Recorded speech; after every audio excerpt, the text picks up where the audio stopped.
Hey everyone! In this video, I'll show you how to reverse a video directly inside Canva using their new built-in video reverser app. No third-party tools needed. It's fast, easy, and beginner-friendly. Let's get started. Step 1. First, go to Canva and open your video project or create a new one. Step 2. On the left sidebar, click on Apps. In the search bar, type Video Reverser. Step 3. Click on the Video Reverser app when it appears. It will open a new panel where you can upload your video. Step 4. Upload the video you want to reverse. This can be from your Canva uploads or directly from your device. Step 5. Once uploaded, the app will automatically reverse the video. After it's processed, click Add to Design to insert it into your project timeline.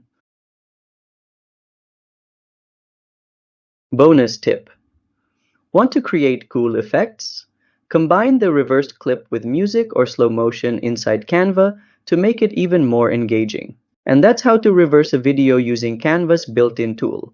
If this helped, give it a like and subscribe to How to Tutor for more easy tutorials. See you next time!